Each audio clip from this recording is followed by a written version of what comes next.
ыймандуу бир саясатчы болсо, эртең ал мамлекеттин келечеги үчүн жакшы күбөр беле. Саясатта жүргөн адамдар сиздерге колдоо көрсөткөн учурлар болду беле? Саясатта партия катарында эмес, жеке инсан катарында. Мисалы депутат катары. Депутат катарында бүгүн капитал жакшы эле.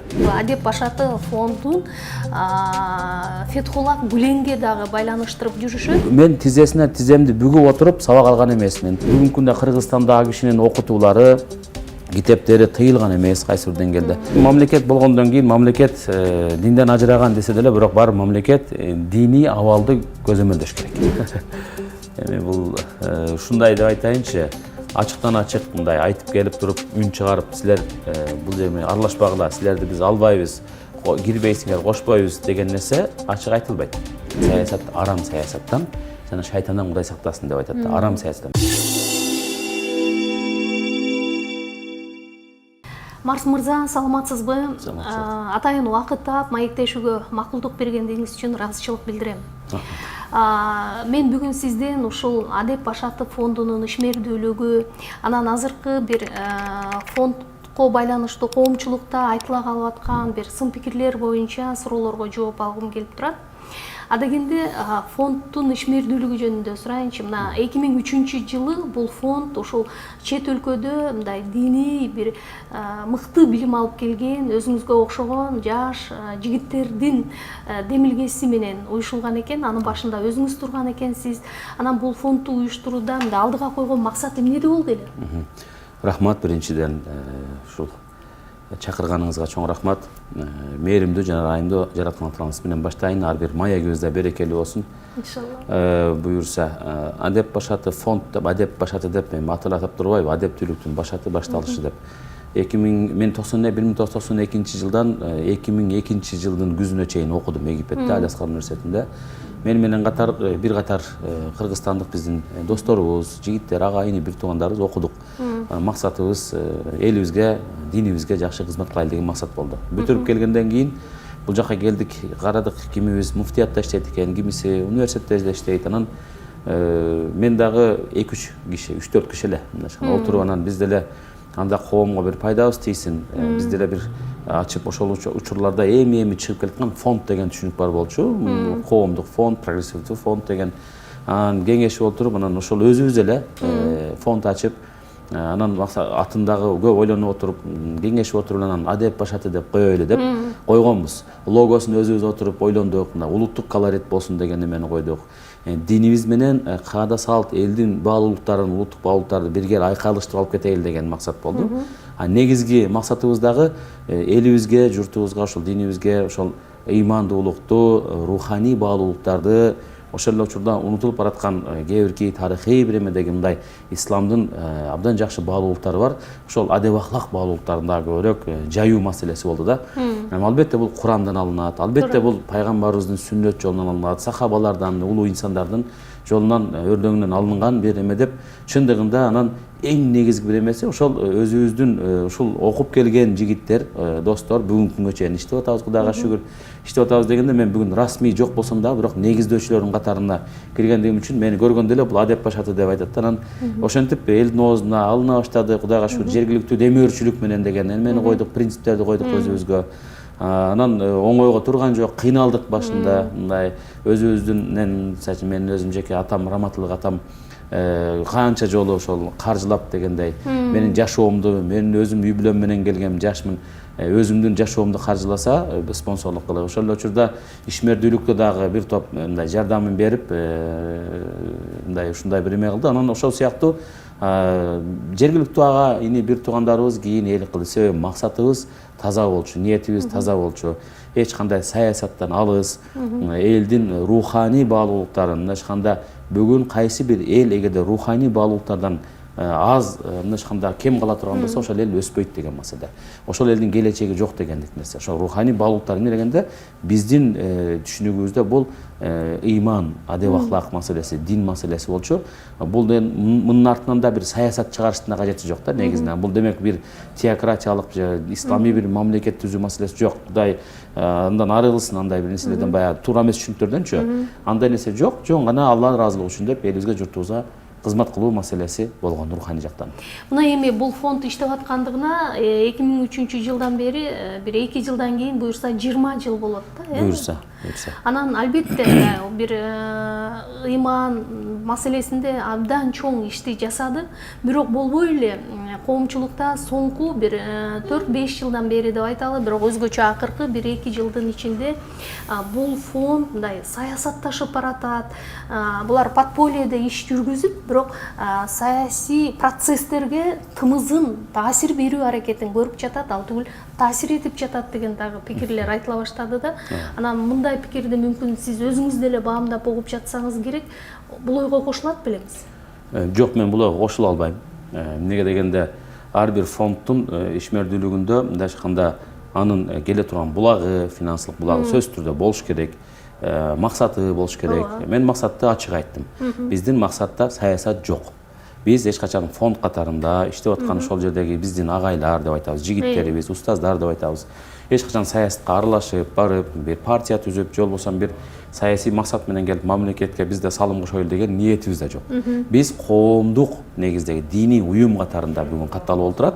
Андыктан биздин ошол демөөрчүлүк кылып, же болбосо бизге финанс жактан эмес, мындай айтканда моралдык жактан да колдоо кылып, биздин ар кандай семинар, лекцияларыбызга, сабактарыбызга деп айтайлы, окутууларыбызга келе турган инсандардын катмары Адан баштап Яга чейин, мындай айтканда жөнөкөй, жупунуу инсандардан баштап, карапайым инсандардан баштап, мектеп окуучуларынан, студенттерден баштап, аксакалдарга чейин, саясатчыларынан баштап, бизнесмендерине чейинки бүтүндөй бардык аял эркектин бардык катмары болгондуктан, кайсы бир деңгээлде биздин ошол аралашып жүргөн агаларыбыздан, эжекелерибизден кээ бирлери саясий жолдо экен. Эми алардын өзүнүн тандоосу да, мисалы үчүн, алар саясаттагы адамдар алар саясаттагы адамдар өздөрү эле, мисалы үчүн сабакка келет мага мисалы дейли. Же болбосо иш аракеттерге катышып калгысы келет, анан сырттан көргөн адамдар үчүн булар саясатташып баратат. Булар ушинтип паланча партиянын, түкүнчө партиянын эмесинде жүрөт деген сыяктуу мындай абдан бир карап туруп эле өкүм бере тургандай, өтө тайыз ойлонгондой, мындай терең ойлонбой огон пикирлер жайылып атат. Албетте, мен ойлойм да бул жерде мөмөлүү даракка ташырып калат деп айтам да. Биз ошол инсандардын дагы ыймандуу болушун каалап атабыз да. Мисалы үчүн бир ыймандуу бир саясатчы болсо, эртең ал мамлекеттин келечеги үчүн жакшы күбөр беле. Ыймандуу бир врач болсо, ыйман доктор болсо, ыймандуу бир бизнесмен болсо, ошол алдабай, соолобай бир жакшы иш кыла беле деген маселе, жардам бере беле деген маселе болгондуктан гана биз мамиле кылып атабыз. Болбосо аларды эч кандай мындай саясий бир максатта алып, же болбосо багыт берип, же болбосо шайлоо өнөкөттөрүнө аралашып, өзүбүз катышып, добуш келгиле бизге бергиле, тигиге бергиле, буга бергиле деп үндөгөн, эгерде бар болгон болсо, факти менен алып келиш керек адамдар. Ошондуктан бирок ошол эле учурдачы, мисалы, саясатта жүргөн адамдар сиздерге колдоо көрсөткөн учурлар болду беле? Саясатта партия катарында эмес, жеке инсан катарында, депутат катарында келип, биздин жылдын ичинде өткөрө турган иш-чараларыбыз бар да. Мисалы, биз келгенде бир нео деп айтат го, жаңылык киргизели, динди жаңыча бир өзүбүздүн бир шартка, 21-кылымдын шартына ылайык элибизге каада салттын дагы жуурулуштурган абалда жеткирели деген максатта биз ошол мисалы үчүн адаттан сырткаркы мечитте деле ордубуз бар, мечитте деле сабак беребиз, бирок ошол эле театрларда мисалы үчүн да адамдар топтор ошол жерде пайгамбарыбызды маулид деп коет, кечелерин уюштуруп, ар кандай адабий кечелерди уюштуруп, ар кандай Куран жарыштарын уюштуруп, эл аралык деңгээлге чейин чыккан учурларыбыз болду да. Анын кылган учурда биздин ошол жерге демөөрчүлүк кылыш керек болгон инсандарда менен сырттан бир араб туугандардан, түрк туугандардан ушу күнгө чейин бир дагы расм сураган жокпуз. Кудайга шүгүр, элибиздин чукур эмес, Кудайга шүгүр элибиз жоомарт эл.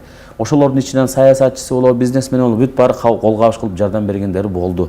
Бүгүнгө чейин жардам берип келе жатат, Кудайга шүгүр. Стипендия берет, кайсы бир деңгээлде бир иш-чара уюштурабыз десек, макул менден бир аз жардам болсун деп ошол жеңилдик кылып берет кайсы бир эмелерин, мисалы үчүн театрлы болобу, башкасы болобу, же болбосо мечиттерде Куран жарыш кылабыз десек, белектерин алып бериши мүмкүн.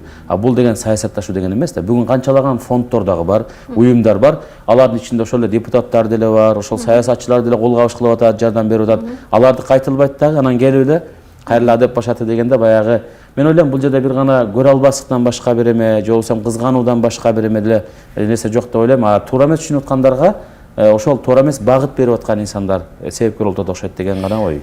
Негизи ошол коомчулукта айтылып аткан, ошол мүмкүн сиздердин оппоненттер тарабынан айтылып аткан көп суроолорго бүгүн чекит коебуз деп ойлойм.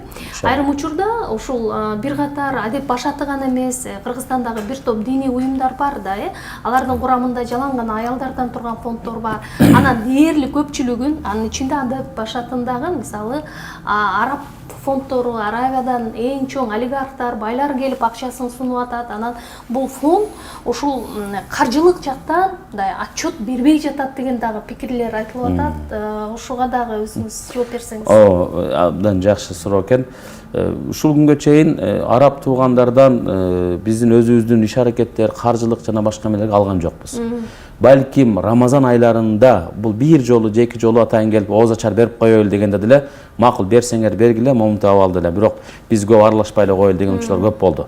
Жада калса Рамазандагы ооз ачарларга чейин фитр садакаларын берген инсандардын жарды муктаж инсандарга таратып берүү маселесинде дагы толугу менен жергиликтүү эме менен калктын жардамы менен болуп келди. Ошондуктан бул жердеги каржылык маселеси араб туугандарга же түрк туугандардан же башка бир жактардан же Америка, Европадан келет экен, бунун баардыгы бир жалган гана сөз. Чындыгында мына өзүбүз айтып атабыз да бул нерселерди ичиндеги. Анан отчет берүү деген нерсе биз эми чыгып, эгерде ошондой бир система болсо, биз даярбыз дайыма. Отчетубуз дайыма ачык.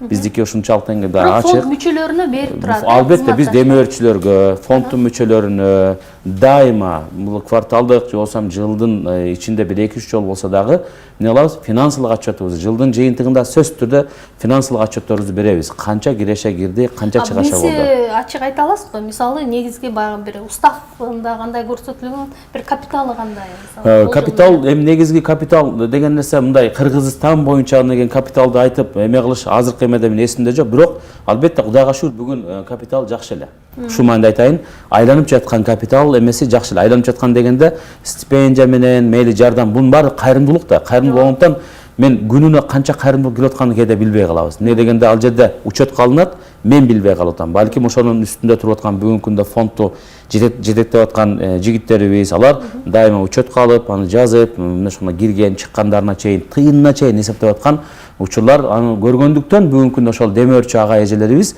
бүгүнкү күнгө чейин 18 жылдан бери, балким 15 жылдан бери демөөрчүлүгүн токтотпостон улантып келди. Эгерде ал адамдар ишенбесе, шектенсе бизден, кайсы бир деңгээлде биз аны башка жактан алып, анан буларды гана көрсөтүп кое тургандай деңгээл болгондо, бүгүн жаныбызда эч кандай колдоо көрсөткөн инсандар болмок эмес деп ойлойм.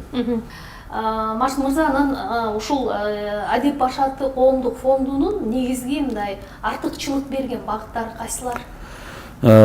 Бул негизги Адеп Башаты диний уюмунун приоритеттүү багыттары деп айтайлы. Бул биринчиден биздин мыйзам укукту сыйлоо, ошол укуктук талаада иш алып баруу эң башта.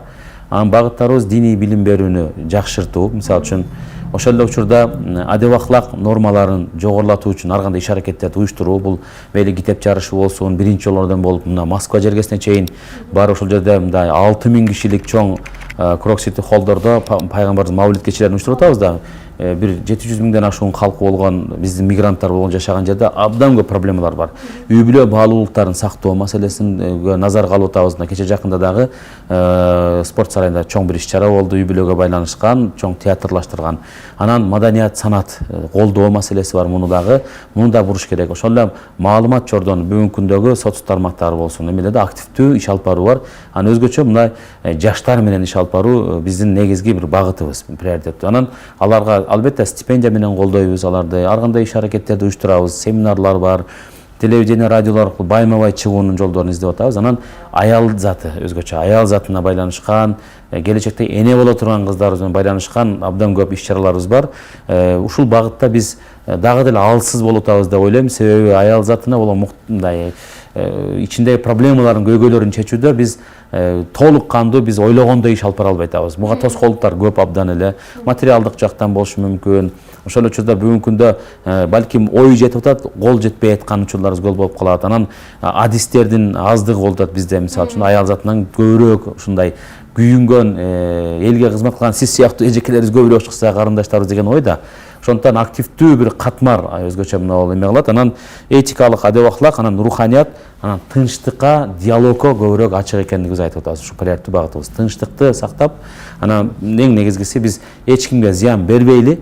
Биз келсе пайда келтирели, толеранттуу, анан диалог башкалар менен дайыма эри шаркак дос болуп, бир тууган болгонго, дайыма колдон келсе жардам бергенге ачык болгон уюм катарында биз өзүбүзгө ушуну багыт койгонбуз. Ошондуктан биздин азыр иштеп аткан эмеде албетте медреселерибиз болсун, окуу жайларыбыз, бала бакчалар болсун, эмне болгон болсо колго алынган, бунун ошол негизди иш алып баратат буюрса. Дагы бир маселе, Кыргызстанда ушул диний уюмдардын да эң эле активдүүсү болгон ушу Адеп Башаты фондун Фетхулла Гүленге дагы байланыштырып жүрүшөт. Ал киши Америкада туруп каржылап атат, анан ал киши өзүнүн саясатын түздөн-түз Кыргызстанда ушул фонд, анан фонд сыяктуу жанагы хизмет же кызмат уюмуна киргендер аркылуу жүргүзүп атат депчи. Бүгүн бул боюнча бирок ушул уюмга мүчө деген сыяктуу мырзалар менен көп эле пикирлешип жүрөм, ачык айтышпайт. Мүмкүн сиз жооп берерсиз. Кыргызстанда Кудайга шүкүр дин тутуу эркиндиги деген саясат мурдагы биринчи президентибиздин эмесинде убагында кирген. Ошондон кандай толтура жамааттар кирди. Ар бир жамааттын өзүнө жараша иш алып баруу эрежелери бар. Бирок биз билебиз, Кыргызстанга Ханафи мазхабында Имам Аль-Матуриди акыйдасында гана кирген, ишмердик кылган жамааттар гана ушул жерде түнөк табат деген ойдомун. Мамлекетибиздин дагы муфтиятыбыздын саясатта ошолордун катарында дагы биз Адеп Башаты фонд катарында кирип иштеп атабыз, диний уюм катарында. Аны бир жамаат менен байланыштырып атат. Бүгүнкү күндө туура болушу мүмкүн. Ушул кызмат деген бир жамаат барбы? Дүйнөдө бар. Фетхулла Гүлен деген мынашканда байланыштуу дегенде ушул уюм катарында юридикалык жактан, же болбосо финансылык жактан байланышы таптакыр жок. Кызмат уюмунун жок, андай бир эмес жок. Неге дегенде фонд катарында биз бир эмени багытты, же болбосо динди тутунуп аны жеткирүү ыкмаларын үйрөнүүдө кандай эле башка жамааттарда өздөрүнүн устаздары дегендей болот го, багыттоочу. Ошол эле мейли биздин таблиг жамаатынын, даватчы бир туугандарыбыздын да өзүнө жараша устаттар болгондой эле, ошол эле Азиз Махмуд Худаи деген жамаатыбыз бар. Анын да устаттары Азиз Махмуд Худаи хазреттери болгондой эле, Сулайман Эфенди хазреттери деген Сулайманжы деп бүгүн айтылып аткан эмелердин дагы ошол устады болгондой эле, алар өзүнүн эрежелерин койгондой эле, биздин дагы Адеп Башаты диний уюмубуз башта өзүбүздүн кыргызстандык бүтүрүп келген бул жактагы диний сабаты жогорку билимдүү жигиттерибиздин, ини бир туугандарыбыздын демилгеси менен болгон болсо, ошол учурда анын руханий багыт берүү жактарынан биз Фетхулла Гүлен Кожо Эфенди деп устаз деп айтабыз. Устаттын албетте пикирлеринен пайдаланганбыз. Неге дегенде бул инсан аалым инсан. Аалымды аалым деш керек, залымды залым деп айтыш керек. Аалым деген инсанды мен мисалы үчүн бир Манзили хазреттер деп айтат. Бүгүн Кыргызстандан абдан көп суфизм эмеси менен болгондор ошол жака барып кол берип, батасын алып келип атат. Ошо инсанды бүгүн алып чыгып сөгө берсем, жамандай берсем, же болбосо Азиз Махмуд Худаи хазреттерин аулия инсан, аалым инсанды мен бүгүн жамандай берсем, ошол эле дагы башкаларын ошонто берсем, анда биздин аалымдарга болгон урмат сезгис канчалык деңгээлде болот. Ошондуктан аалымды аалым деп айтабыз. Устаз, аалым инсан, дүйнөлүк деңгээлдеги аалымдардын катарына кирген инсан. Иншалла ал эми айтылып жаткан кептер, сындар бул боло бере турган нерсе. Адам бүгүн өтө тайыз ойлонуп атабыз. Биз абдан маалыматсыз, китеп окубаган бир эл болгондон кээ бирки инсандарыбыз болгондуктан куйма кулак менен гана ушак айыңдарга ишенип алып эле анан биротоло ошо аалым инсандарды каралап жатып калып атабыз. Мен ойлойм бул эч бир адепке дагы, адамгерчиликке дагы жакпаган нерсе. Себеби Фетхулла Гүлен, Мухаммад Фетхулла Гүлен деген аалым киши мына Чубак ажы раматылык барып келди. Андан башка да канчалаган инсандар көрүп атат бүгүнкү күндө. Кааласа мен да барып келгем, бир жолу барып келдим. Бирок мен тизесине тиземди бүгүп отуруп сабак алган эмесмин. Мен ал кишинин пикирлерин бүгүнкү күндө Кыргызстанда ал кишинин окутуулары, китептери тыйылган эмес кайсы бир деңгээлде. Ошол тыйылбагандан кийин окуу мүмкүн деп биз да окуп атабыз. Мейли аны түрк тилиндеби, кыргыз тилиндеби окуп атабыз колдон келишинче. Эмнеге дегенде менин жашоомо, менин үй бүлөгө болгон көз карашыма, коомго болгон көз карашыма, мамлекетиме болгон көз карашыма, патриоттуулугума, иманды бекем кармап, динди туура жеткирүүнүн эмесин үйрөткөн инсан катарында, устадым катарында ошо кишиге урмат сыйым жогору. Ошондуктан мен Алла ыраазы болсун дейм. Албетте эң башта Кураныбыз, андан кийин пайгамбарыбыздын окутуулары, андан кийин мен менден чоң улуу аалым Имам Газали, Абу Ханифа сыяктуу эмелерден алганмын. Бирок замандын бүгүнкү талабына ылайык болгон дүйнөлүк деңгээлдеги аалымдардын катарын толуктаган, Кудайга шүгүр, 100дөн ашуун, 150ден ашуун мамлекеттердин мен деген академиялык деңгээлдеги инсандары, аалымдар, окумуштуулардын баардыгы бул адам ойчул, аалым, мыкты инсан экен деп аткан инсанды биз жөн эле баягы күнгө көзүбүздү жумуп жаап койгондой болбошубуз керек деп ойлойм. Ошондуктан биз ошонун окутууларынын негизинде ишти мындайча кээ бирки маселелерде алып барууда бир өрнөк катарында көрөбүз. Мына Түркия мамлекетинин президенти Эрдоган ушул Фетхулла Гүленди террорист катары таанып, анан ал кишинин идеяларын, окууларын жүргүзүүнү Кыргызстанда дагы тыюу салыш керек экендигин байма-бай кайталап келе жатат да. Бирок Кыргызстан буга чейин албетте өз саясатын өзү жүргүзөт деген позицияны карманып келди. Анан бүгүнкү күндө эгерде Фетхулла Гүлендин жанагы китептери чындыгында эле сатылып атат, чыгып атат, анан ушул жагдайдан алганда мамлекеттин саясаты кандай болуш керек деп эсептейсиз? Мен ойлойм, бүгүн Кыргызстан мамлекетибиз Кудайга шүгүр демократиялык бир мамлекет. Андан кийин светтик мамлекет деп айтабыз, теократиялык бир мамлекет эмеспиз. Канчалаган мамлекеттер менен бардыгы менен дипломатиялык мамилеси абдан жакшы болуш керек деп мен тилек кылам, каалаймын. Эч бир мамлекет менен мамилебиз бузулбаш керек. Буну кабыл алдым. Кабыл алышыбыз керек. Ал эми Түркиядагы болуп аткан окуялар бул Түркиянын иши, ички иши. Ал жердеги Эрдоган мырзанын кайсы бир деңгээлде устат деп билип аткан аалым Фетхулла Гүленди террорист деп аткан болсо, ага эл аралык сот кайсы бир деңгээлде эл аралык берем, эгерде Түркиянын өзү гана өкүм берип атат да бүгүнкү күндө эл коомчулук дегендей бүгүн да баа бериш керек. Ошо баа бергенден кийин баардыгы эртели кеч баары ачык болот, анык болот. А бирок бүгүнкү күндө жөн эле туруп террорист дегенде ал куралды алып эгерде чыгып ошондой төңкөрүш кылып аткан болсо, же болбосо ошонун жанындагы окуучулары болобу, ким ошол жамаатта жүргөндөр Түркиядагылар өздөрү чыгып ошол жерде үгүттөп, анан кармалып аткан болсо бир жөн. Анан бир тарапты курулай эле жала менен, доо менен гана кетирип аткан нерсе болсо, мен ойлойм тарых өзү баа берет деп ойдобуз. Бирок биздин мамлекет, биз ал жерде Түркия менен ишибиз жок. Мындайча айтканда, адеп башаты кайта турган болсок, таптакыр Түркия менен байланышыбыз да жок. Кудайга шүгүр, андай бир эмеден алыспыз, саясий бир эмеден да алыспыз дедим. Биз кыргыз мамлекетибиздин мыйзамдарынын чегинде ошол укуктарын сыйлаган бир уюм катарында мамлекеттин бизге койгон талаптарына ылайык эмне нерселер койгон болсо ошонун үстүндө иш кылып аткан бир уюм катарында уюмбуз, фондбуз деп айтам. Ошондуктан мамлекетибиздин бул сыяктуу саясаттарда мындай айтканда объективдүү көз карашта болгондугу мен тарапкермин. Себеби бир тараптуу эле бир кайсы бир расмий мамлекет келип эле тигини жаман, муну жаман, кама же алып экстрадация кылып алып бер, тиги бу дей берсе, анда баарына макул дей берсек, анда биз жанагындай эркин демократиялык деген эмеден рамкадан чыгып калышыбыз мүмкүн деп ойлойм да. Адам укугун сыйлабаган эме болуп калышыбыз мүмкүн деп ойлойм. Ал эми биздин кайсы бир деңгээлде мындай айтканда ошол бүгүнкү ошол түрк боордошторго да айтат десем, алардын деле ошол мамлекеттеги инсандардын деле мындай айтканда гумандуулук, мындай баягы ой жүгүрткөн, терең ой жүгүрткөн инсандар бар деп ойлойм. Андай бир эмеде жала жабуудан, доо кылгандан алыс деген ойдомун иншалла. Кыргызстанда ушул көпчүлүк айрым баягы эксперттер белгилеп жүрүшөт, хизмет уюмуна кирген, бирок мындай абдан билимдүү бир үй бүлө мүчөлөрү бар.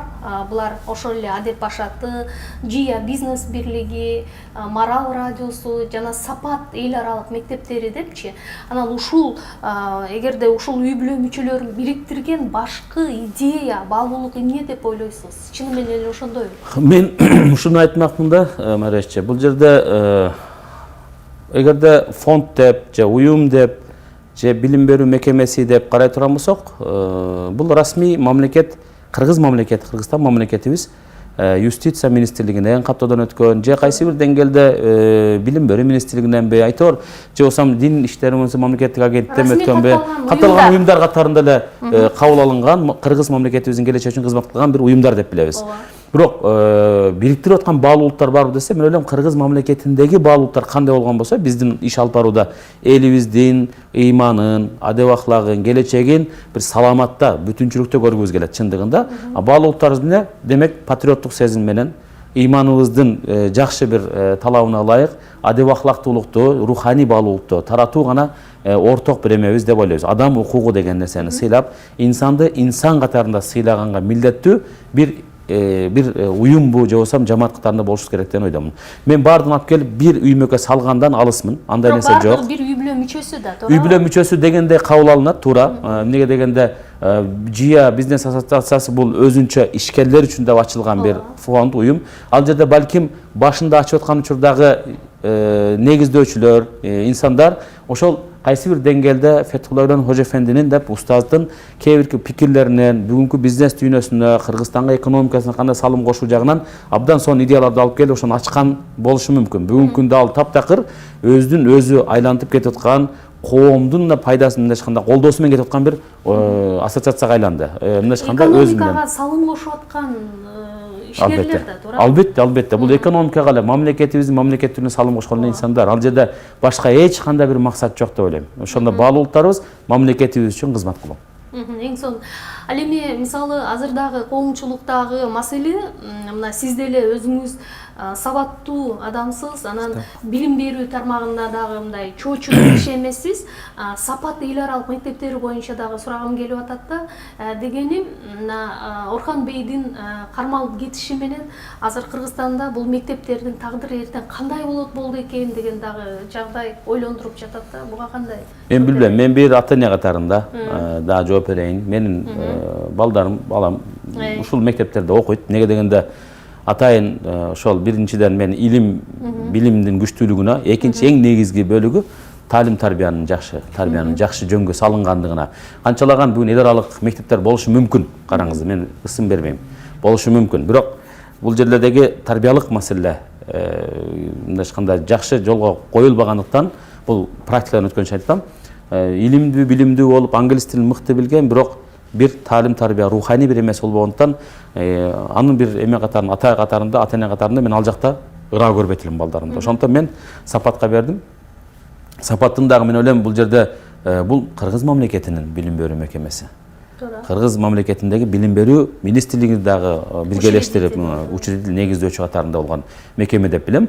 Анан ата-эне катарында дагы мен тилек кылам, каалайм, ушул эле саясат менен алып кете бергенибиз канчалаган олимпиада жеңүүчүлөрүн дүйнөлүк деңгээлде Кыргызстандын байрагын желбиреткен мыкты уул кыздарды чыгарып аткандыгы, мыкты келечектеги ар кесиптин кесипкөй ээлеринин бир фундаменти деп негиздөөчү пайдубалын түптөгөн мектеп катарында билгендиктен, бул нерсенин ушул азыркы ушул күнгө чейин кантип келген болсо, ошентип уланып кетишин каалаймын. Албетте коркунуч барбы жокпу, элдин оозунда элек жок деп айтабызбы, же болбосо ар кандай прогноздорду кылып атат адамдар, болушу мүмкүнбү жокпу, ал жагын бир Кудай билет. Бирок албетте аракеттер болушу мүмкүн. Маарифке өткөрүп бергиле деши мүмкүн, башка деши мүмкүн. Мен ойлойм бул нерселерди бир аз түздөн түз бул байкап аткандыгы элдин оозунда сөздө гана байкап атам. Мен түздөн түз келип, мисалы үчүн бул нерсени ачыкка чыгып эч ким айткан жок да, мындай далилдүү. Ошондуктан мен далилдүү болбогондуктан айта албайм, элдин оозунда сөз бар. Эл айтып атат. Эл айтса да жөн айтпайт деп ойлоймун дагы. Эгерде маариф ушундай күчтүү бир фонд болсо, билим берүү мекемеси болгон болсо, келип өздөрү куруп, пешене тери менен аракет кылып, керек болсо сапаттан да мыкты сапатты көрсөтүп, мыкты биздин уул кыздар тарбиялап чыгарсын, мен өзүм батамды берет элем, дуа кылат элем, рахмат дейт элем да. Бүгүнкү күнгө чейин ошондой болуп атабы жокпу, жаңы эле баштады, эми убакыт өзү көрсөтөт деп ойлойм. Бирок мен карамандан каршымын. Кайсы бир деңгээлде бир эмени алып туруп башка бир жака өткөрүп берүү, кайсы бирден буйртма кылуу маселесинде, же болбосо мечит курулат дагы, мечит биздин муфтиятыбыздын толук кандуу мындай айтканда көзөмөлүнө алынбайт дагы, мындай балансына толук кандуу кирбейт дагы. Ал жерде ошо курган мечитти курган инсандар биз момунчага куруп бердик деп элчилери баш болуп мисалы үчүн айткан учурлар, андан кийин милдет кылгандар, мен ойлойм биздин элди муну абдан кыжырын кайнатат. Бүгүнкү күндө мусулман коомчулук муну ичинде айтып жүрөт, абдан көп. Анан ал жерге белгилүү инсандарды киргизип, каалаганын киргизбей, мисалы үчүн ушуга бөлүп жаруулар, имамдарын өздөрү катап, же болбосо өздөрү каалаган нерсени кылып, аткарылып аткан локалдуу өзүнчө автономдуу бир эмеге айланып аткандыгы мени чындыгында бир кыргыз жараны катарында, бир мусулман, бир ислам динине кызмат кылып аткан бир инсан катарында абдан тынчсыздандырат. Себеби биз Кыргызстан эгемендүү мамлекетпиз. Кудайга шүгүр, аздыр көптүр кайсы бир деңгээлде биздин өз эгемендүүлүгүбүз чоң бир биз бактыбыз.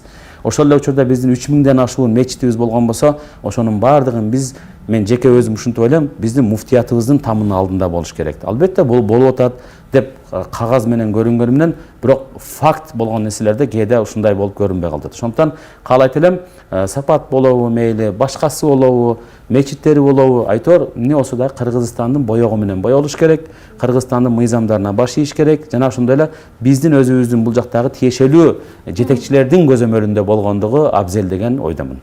Негизи дагы бир маселе, Кыргызстанда ошол мамлекет түздөн түз мындай динге кийлигишүүсү болуп келгендиги белгилүү да. Өзгөчө бул жанагыдай муфтийди шайлоодо же болбосо аалымдар кеңешинин мүчөлөрүн шайлоодо мындай ошол саясатты байкайбыз деп айтып калышчу эле, мындай кулуарлардачы. Бүгүн ошол нерсе жоюлдубу же дагы эле кайталана калып атабы? Эми биз мен эле мамлекет болгондон кийин мамлекет динден ажыраган десе деле, бирок бар мамлекет диний абалды көзөмөлдөш керек. Тескеш керек. Өзүн өзү таштап койгондо да болбой калат. Ушул мааниде, бирок бул көзөмөлдө тескөө деген биротоло контролдоп отуруп алуу дегендик эмес. Муну президентибиз деле айтты, Садыр Нуркожоевич деле буга чейин өзүңөр менен өзүңөр эме кыла деп айтты, туурабы? Буга чейинки жетекчилер да айтып келатат. Мен ойлойм, акыркы учурларда жакшы эле бир нукта, мындай көп кийлигишпестен, аралашпастан эле жакшынакай бир саясат менен келатат буюрса. Мен ойлойм, мындан ары дагы ошондой болсун деген тилекпиз. Себеби ооба сиз айткандай, кайсы бир деңгээлде мындай айтканда буга чейинки бир эмелерде аралашып келди. Кайсы бир деңгээлде өздөрү кээ бир маселелерде толук болбосо дагы бир бөлүгүндө ошол сиз айткандай кийлигишүүлөр болду. Мен ойлойм, бул жердеги нерсе ушул мыкты болсун муфтият, же болбосо сапаттуураак болсун деген алардын деле тилеги болду окшойт. Бирок идеалдуулугун айтайын, идеалдуулугу диний чөйрөдөгү, ошол эгерде КМДБ деп Кыргызстан мусулман диний башкарма түптөлгөн болсо, анын эң чоң бир органы катарында көзөмөлдөө органы аалымдар кеңеши болгон болсо, мына ушулардын эле айланасында, анын да үстүндө, мисалы үчүн үстүндө дегенде мындай жардам берүүчү мамлекет менен көпүрө болгон дин комиссиясы болгон болсо, биргеликте эри шаркак иш алып барып кеңешип, бирок диний чөйрөнүн ичинде радикалдашып атабы, же болбосо оң тарапка баратабы, өздөрү менен өздөрү жуурулушуп, өздөрү менен өздөрү кемчиликтерин жапканы дагы абзелирээк болот деген ойдомун. Эмнеге дегенде дагы жакшыраак болот. Ал эми дагы бир маселе, мына азыркы соңку учурда ошол Гүлендин тарапташтары деген адамдарга мамлекет тарабынан мындай кандайдыр бир тоскоолдуктар, мындай тымызын тоскоолдуктар болуп жатат деген дагы пикирлер айтыла калып атат. Ошол нерсени байкайсызбы, жокпу? Эми бул ушундай деп айтайынчы, ачыктан ачык мындай айтып келип туруп үн чыгарып, силер бул жерге аралашпагыла, силерди биз албайбыз, кирбейсиңер, кошпойбуз деген нерсе ачык айтылбайт. Мындай нерселер жок. Бирок албетте бул нерселерде кээде биздин ошол баягы фонддо деп айтайынчы, Адеп Башади диний уюмунда иштеп жүргөн, ошонун алдында ачылган, жардамы менен кол кабыш кылып ачылган курстар, окуу жайлар, медреселер бар да. Ошо мугалимдик кылып аткан инсандар эми булар деле багыштар не дейбиз, 10 жыл убактысын коротуп Египетте ушул мекениме кызмат кылам деп окуп келген инсандар. Булардын деле деп айтам да, жашаганга акысы бар. Булардын деле берген, алган билимин бергенге акысы бар. Бир гана өзүнүн эле медресесинде эмес, балким чыгып бир казиятта, бир муфтиятта орун алып, же бир мечитте жакшы имам болуп, же болбосо бир аалымдар кеңеши болсо, ошол жерде аалымдык деңгээл болгон болсо, барып пикирин айтып кошконго укугу бар деп ойлойм да. Ошол жерлерге келген учурда мен ойлойм, тоскоолдук катарында дебейин, балким бир чочулоо бар. Чочулоо бар. Булар келсе кандай болор экен депчи. Себеби дагы деле айтабыз, саясий көрүшөт. Дагы деле кайсы бир деңгээлде бир мамлекет тарабынан булар ушундай тигиндей деп каралаган бир эме болгондугу үчүн бир экстремист, террорист деген эмеге чейин алып барып атпайбы, жамаат немесин. Террорист деген нерсе бул колуна курал алып башка инсандын өлүмүнө себепкер болду деген инсан да, Кудай сактасын. Фетулла Гүлен Хожа Эфенди устаз деп айтабыз. Ушул кишинин айткан жакшы сөзү бар. Бир адамды өлтүргөн, адамзатты өлтүргөн менен барабар күнөө алат деп айтат да. Террорист адам мусулман эмес, мусулман террорист эмес деген сөздөр бар. Ушуну айтып аткан инсан же ошонун окутуусунун аркасында жүргөн инсандар ал эмес, инсан эмес. Бул жакта калсын Абу Бакыр Сыддыктай бир кумурсканы жөндөн өлтүрүү маселесинде дагы басып коюп, жан-жаныбарды жөндөн өлтүрүү маселесинде дагы кылдат караган инсандар деп билем. Ушундай чочулоону жаратып жаткандар бул Кыргызстандын ичинде эмес, Кыргызстандын тышкы күчтөрү Кыргызстанга диктовка кылып жаткан жокпу? Ошондой да болуп аткан болушу мүмкүн. Неге дегенде бул жерде атайын көрүлгөн факты ушул күнгө чейинкини айтам. Бүгүнгө чейинки болгон нерселер ошондой эле бир өңүттө келди. Кайсы бир деңгээлде каралоо компаниясы китептерди чыгарып атышат, кыргыз тилинде которуп чыгарып атат. Ал жер же бир муфтияттан уруксат алган эмес, ал китептер же биздин башка тиешелүү органдардан уруксат алынбаган, редакцияланбаган, уруксаты жок туруп эле кыргыз тилинде, нукура кыргыз тилинде каралаган, ошондой эле Түркияда кандай саясий бир өңүттө бир процесс болуп атат да. Болуп болсо бүгүн бул жака кылып таратып аткан расмий бүгүнкү күндө ошол жерде окуу жайлар бар. Мисалы үчүн анын дагы кимдер экендигин жакын аралыкта биз ачыктап айтабыз деген ойдобуз. Бунун укуктун алдына жооп берүү бар. Себеби буга чейин бир Сабили Субул деген китеп чыкты эле. Ошол китепте Кыргызстанда чындап да ишмердүүлүк көрсөтүп жаткан, эң активдүү болгон 2-3 жамаатты каралаган бир эме чыккан. Албетте буну жазып аткан инсандар салафий, вахабилик көз карашта инсандар. Анан бул соттолуп, камалып дегенден кийин кайра акталып чыкты деген эмелерди уктук. Ошондой эле негизде бул китептерди жазса, анда биз деле жаза берели, анда тигини жамандап, муну жамандап, анда мамлекетте тартип болбой калышы мүмкүн да. Мисалы үчүн Египетте тыйылган террорист деп билинген уюмдар башка жерде террорист болбошу мүмкүн. Ал жакта саясий чечим. Россияда же башка жерде тыйылган жамааттар, экстремисттен тыйылган жамааттар биздин Кыргызстанда тыйылган эмес. Демек биздин Кыргызстан ушунчалык демократиялык бир эмеге жеткенбиз, буга шүгүр дешибиз керек. Бул жерден биз бир гана маселе радикалдуулукка алып барбаш керек, мамлекеттүүлүктү кармап калышыбыз керек жана динди туура багытта жеткиришибиз керек деген ойдобуз. Бир туугандык сезим менен. Азыр чындыгында өзүңүз айтмакчы, дин коомубуз үчүн мындай коопсуздук маселесин жаратып жатат да. Анан өткөндө эле ошол президент тарабынан кабыл алынды диний чөйрөдө мамлекеттик саясатты ишке ашыруу боюнча концепция. Мына коомдук талкууга чыгып атат. Бирок ошол эле учурда айрым эксперттер, сизге окшогон теологдор бул концепцияны ишке ашырууда мындай кийлигишпей, катышпай, сыртта калгандыгын дагы жазып жатышат, айтып атышат да. Анан мисалы эгер мен жаңылбасам, бул Кыргызстан эгемендүүлүккө ээ болгону 3-чү ирет кабыл алынып аткан концепция болуш керек.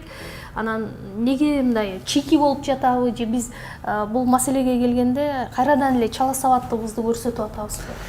Мен ойлойм жетишээлик деңгээлдеги мындай мыкты дасыккан адистер менен кеңешүү толук болбой атат окшойт деп атам.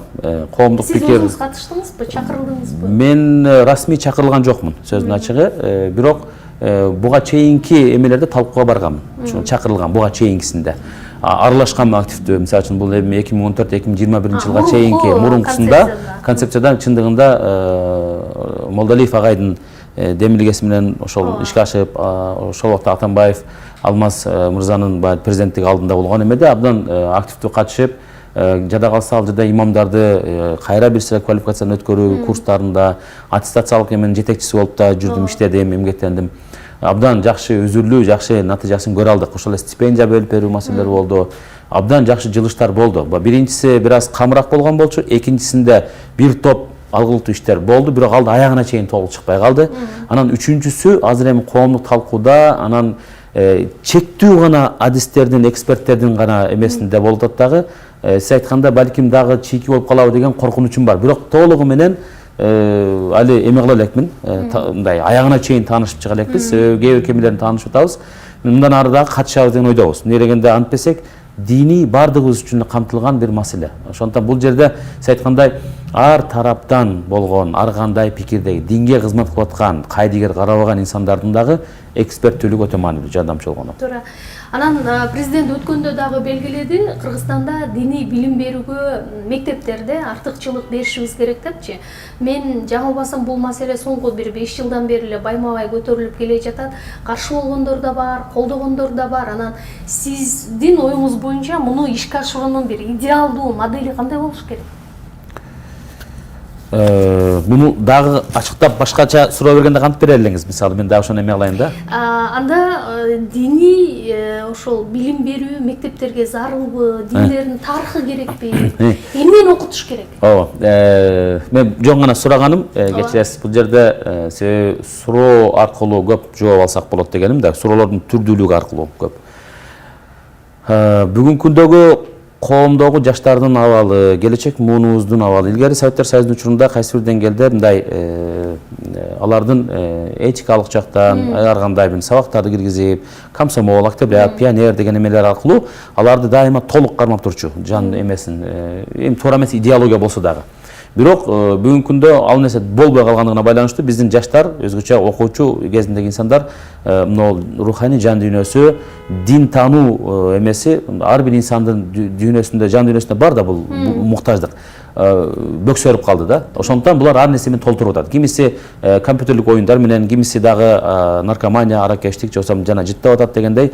Айтор бузукулук жана башка эмелер ар ким өз түшүнүгү менен кетип атат да. Ошондуктан мамлекетте сөзсүз түрдө бир багыттуу идеология керек. Мектептердеги дин таануу сабагына каршы эмесмин. Бирок бүгүнгө чейин пилоттук проект катарында диндердин тарыхы деген сабак киргизилди. 56-59 мектепте киргизилди. Натыйжасын бир көрүшүбүз керек, анализ кылышыбыз керек. Канчалык деңгээлде пайдалуу болду. Мен ал жердеги кээ бирки исламга байланышкан тематикаларын окуп чыккам, караганмын. Бирок канааттанган жокмун. Чын айтайын, эч кандай пайдасы болгон жок. Анын ордуна биздин суранып аткан нерсебиз ыйман сабагы, адеп ахлак сабактары деп айтсак дагы жакшыраак болот эле. Себеби кичинекей балага биз чоң диндердин, дүйнөлүк диндерди окутуунун кажети жок да. Ал балага 11-класстын баласына, балким 10-класстын баласына болот. Ал эми 4-класс, 5-класс, 6-класс бул эми калыптанып келе жаткан кыздардын бойго жетүү бир эмесинин процессиндеги 12, 11, 12 жаштан кийинки эмелерге ошол убакыттарга ылайыкташтырылган нравалык нормативтерди бере тургандай. Аны дагы ошол окуган, теологиялык окуу жайын бүтүргөн балдар кыздарыбыз, ислам университетинде бүгүн мына лицензия алганбыз, ошону бүтүргөн балдар кыздарыбыздын сабак бергендиги, адеп сабагы, ыйман сабагы деп дагы жакшыраак болот эле. Бирок бунун үстүндө программаны түзүү боюнча атайын группа түзүлүп, иштелип, комиссия кылып алып кетилсе, албетте президентибиз байма-бай айтып атат. Бирок мунун эмесине мен ойлойм колдошубуз керек деп ойлойм. Колдоо кылып, диндер тарыхынан дагы көбүрөөк ыйман, адеп ахлак маселесине байланышкан сабактар десек дагы туурараак болот эле. Муну дагы мүмкүн бир светтик нерсе менен айкалыштырыш керек. Каада салт, же болбосо мындай ошол мындай светтик билимди дагы мыкты алган, мисалы сиз сыяктуу адистер иштеп чыкканга катышса дагы жакшыраак болот беле дейм. Мисалы үчүн биз даярбыз дайыма катышып эме алганга. Мен ойлойм андай инсандарыбыз бар. Кудайга шүгүр, учубуз кур эмес. Биздин академик, профессор деңгээлиндеги инсандарыбыз да бар. Бул немеде абдан салымын кошкон, мына Асан Суламанович, Мушуф агайга окшогон агайларыбыз бар, кадырлап бартаган жаштарыбыз бар. Бүгүнкү күндө сыртта, муфтиятта болсун, Ислам университетинде болсун, теологиялык факультеттерде иштеп аткан агайларыбыз бар, эжелерибиз бар. Ушулардын баардыгы баш бириктирсе эле, күч бириктирсе, абдан сонун эле билим берүү министрлигинен атайын ошол бир эме бөлүнсө, адистер мыкты эле бир сонун бир программа иштеп чыгылат. Анан аны 4-класстанбы, 3-класстанбы, анан эмесине жараша, шартына жараша балдарга окутуунун да эмесин берсек абдан сонун натыйжа алабыз, иншалла. Марс мырза, мына азыр шайлоонун алдында турабыз да, анан көпчүлүк саясатчылар ошол дин кызматкерлерин тартып, же болбосо диний көз караштагы адамдарды чогултуп, анан мындай кандай деп айтсам, упай топтоо аракетинде иш-чараларды жүргүзүп жатышат да. Анан жакында эле айрым бир саясатчыларга дейли, диний ишмерлер, же болбосо айрым бир партияларга карата дагы нааразычылыктар 2-3 күндөн бери чыгып атат. Сиздин оюңуз боюнча, мындай ушул диний ишмерлердин саясатка кийлүү маселесине кандай карайсыз? Мен буга чейин Чубак ажы менен дагы пикирлешкенде, ал киши саясатка кийлүү жакшы ниети бар экенин, бирок биздеги мыйзамдар ага жолтоо болуп атканын айткандай болду эле да. Улуу аалымдардан, ошо устаздардын, Фетхулла Гүлөн Хожа эфенди өзү дагы мен устатым деп билген Бедиуззаман Саид Нурсинин жакшы сөзү бар. Аузу биллахи минас сияса ва шайтан депчи. Саясат арам саясаттан, жана шайтандан Кудай сактасын деп айтат. Арам саясаттан. Бирок саясат деген нерсе бул ар бир тармакта бар. Үй бүлөдө саясат бар. Мамлекетти башкаруунун өзүнүн саясаты бар, диндин өзүнүн саясаты бар дегендей. Ал эми мамлекеттеги биздин азыркы сиз айтып аткан саясаттын эмеси дагы эгерде эмне дейбиз, гумандуулукка, адам укугун сыйлаганга, кайсы бир деңгээлде бирибиздин укугубуз тебелебегенге, ошондой бир эмеге баалуулуктар үгүттөй турган, ошол өңүттөгү көп мындай негативдүү же терс нерсе аралашпаган саясат болгон болсо, мусулман инсандардын деп айтайынчы, мындай ыймандуу, намаз окуган инсандардын аралашкандыгында тескерисинче пайда эле бар деп ойлойм. Эмнеден алар жакшы бир мамлекет үчүн салымын кошот. Бирок диний кызматкерлер, диний уюмдардын мен мындай исламды саясатташтыргандын кажети жок деп ойлойм. Ал эмеге келишин каалабайт элем. Чубак ажыке деле балким раматылык ал ошол аалымдар кеңешинен чыгып, балким диний деген эмеден бүтүндөй баарынан чыгып туруп анан кирем десе керек, бирок ал киши ушул күнгө чейин бир дагы кирем деп киргенин көргөн жокмун. Жөн гана ал сөздө гана айтты. балким бир бул жерден болбойт экен таптакыр деген нерсе чыгарып койбосун деген сабак берүүсү болду окшойт деп ойлойм мамлекеттеги адамдар үчүнчү. Чочулатып кичине жүрөктөрүнө коркуу таштап коюп кичине бир эме алгандай болду окшойт. Бирок мен ойлойм бүгүнкү күндө бир аалымдарыбыз келип саясатка кирип отуруп алгандыгын мен бир динге болгон бир чоң бир сокку деп билем. Неренде ислам дини ансыз деле бүгүн абдан көп соккуну, абдан көп туура эмес нерселерди дүйнө элдеринин арасынан алып келатат. Мындай айтканда ислам деген деле бүгүнкү күндө кайсы мамлекетте ызы чуу болгон болсо, ислам бул террорист, ислам терроризм, экстремизми деген нерсе атка конуп, анан саясий ислам деген да нерсе көбүнесе учурда чыкты. Думада деле баягы мындай отурушат го диний өкүлдөрчү отурат да, анан бизде деле ушундай мыкты билимдүү адистер бар да, анан ошолордун саясатка келиши. Бул мисалы үчүн мыкты имандуу, сиз айткандай динден кабары болгон, бирок диний кызматкер молдо эмес, мындай айтканда имам эмес. Туура түшүнүш керек. Болгон болсо, эгерде жөнөкөй эле динди жакшы түшүнөт, бирок дүйнө таанымы да сонун. Эмне үчүн болбосун? Ал боло берет деп атам. Бирок бир уюм катарында, бир саясий, мисалы үчүн ислам же башка деп партия катарында түзүп алып, диний бир багыт менен биз келип ушу халифатты орнотобуз же Курандын эмеси менен жүргүзөбүз деген сыяктуу келип саясатташтырып, динди жаман көрсөтүп коюудан коркуп атам. Эмнеге дегенде бүгүн ал ичиндеги ыйманы күчтүү болушу мүмкүн. Бирок ал ээрчип жүргөн жамаат партиянын адамдары, аркасында адамдардын ичинен бирөө жарым туура эмес иш кылып койсо, туура эмес пикир кылып койсо же унчукпай калган болсо кээ бир маселелерге, эртең элден ошо мына силер диндарларыңар, мынакей намаз окуганыңар, мынакей исламий бир эмеңерде ушундай кылды деп, бул көптөгөн мамлекеттерде терс жагынан болгондугу үчүн тажрыйба, баягы тарых, Тажикстандын мисалы биз үчүн чоң бир сабак, Египеттеги чоң бир сабак деген маселе да. Мен ойлойм эң жакшысы жеке личность деп коет, жеке инсандар менен кеткен жакшыраак болот деп ойлойм. Анан акыркы жылдарда мисалы ушул диний радикализм аябай курчуп кетти, өтө оор болуп кетти, мамлекеттин ага мындай күчү жетпей баратат деп жатышат да. Өзгөчө мына коңшулардагы болгон саясий кырдаалдар, окуялар деле бизге таасирин тийгизип жаткандыгын айтып атышпайбы эксперттерчи? Биз ушул нерсени кантип мындай коркунучту алдын алсак болот? Бүгүн бир эле биздин өлкөдө эмес, дүйнөдө негизинен исламды ичинен сокку берген, эң көп дагы көбүрөөк зыян берген нерсе бул ошол диндин ичиндеги радикалдуу көз карашта болгон инсандардын же жамааттардын же топтору көбөйүп атат. Өкүнүчтүүсү. Бул Кыргызстанда деле бир ячейка болуп. Бул Кыргызстанда дагы жок эмес бар. Динде диний радикализмдин эмес деп айтайын, радикалдуу көз карашта болгон инсандар деп айтайынчы, диний дебейин. Радикалдуу көз карашта инсандардын ал динди терең түшүнбөгөндөн, билимсиздиктен, туура маалымат албагандыгынан, экономикалык карагандай каачылык, кыйынчылыктардын натыйжасында ошол эле азчылык улуттардын бүгүнкү күндө Кыргызстанда болобу, дүйнөдө болобу, же коомчулуктардын деп айтабыз го, белгилүү бир мындай зордук, зомбулук көрүп калгандын айынан кайсы бир деңгээлде мындай радикалдашуу бир эмеси көбөйөт. Мисалы үчүн ошол эле Кытайдагы уйгур туугандардын дейли, мусулмандардын дагы Кытай бийлиги тарабынан деп атпайбы, кайсы бир кысымга алынып эме алгандыктан эң көп игилга же болбосо радикалдашып кеткен топторго киргени көбөйгөн. Ошол эле Кыргызстанда деле көп улуттуу мамлекетпиз. Мен ойлойм кайсы бир деңгээлде бизде дагы ошондой бир эмелер жок эмес бар, ячейка, уктап аткан ячейкалар бар. Муну күч органдары өздөрү иликтеп билет, кайсы жерде эмне экендигин биз деле билебиз. Бирок мен айтат элем, мамлекеттин саясаты эмне болуш керек дегенде айтабыз. Бизде илгери биздин бир жакшы бир айткан устаздын сөзү бар эле. Кыргызстанга бир эшик менен кирсек каалган менен. Орто Азия калкында негизи бүгүн Ханафи түшүнүгүндөгү Имам Аль-Матуриди акыйда ишениминдеги эшик менен кирип кызмат кылган жакшыраак болот депчи. Себеби радикалдашуу эмеден алдын алат эле. Бир багытта болсо, бир пикирибиз болсо. Анын үчүн дагы көбүрөөк мамлекет менен эр шарга иштешибиз керек деп ойлойм. Көбүрөөк программаларды уюштуруш керек. Имамдарды өзгөчө, мисалы үчүн биздин диний кызматкерлерди көптөгөн мыйзамдар менен тааныштыруу, ошол эле баалуулуктар менен тааныштыруу, мамлекет тарабынан көңүл бурулушу, муфтияттын дагы эл менен көбүрөөк иштешиши, мен ойлойм жана радикалдашуу эмеден алдын алат деген ойдомун. Болбосо биз азыр маалымат чордонунда артта кала турган болсок, бир тараптуу радикалдашуу бир эмес күчөйө берет. Мисалы эмне дегенде бүгүн эң жаман нерсе жакшы жагы бар толтура, бирок жаман жагы да соц тармактар эркин болуп калды. Сиз каалагандай, мен каалагандай чыгып сүйлөйм.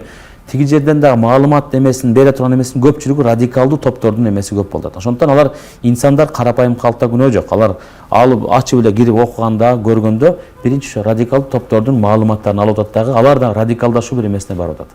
Ошондуктан мунун алдын алуунун эң жакшы жолу илим, маалымат берүү.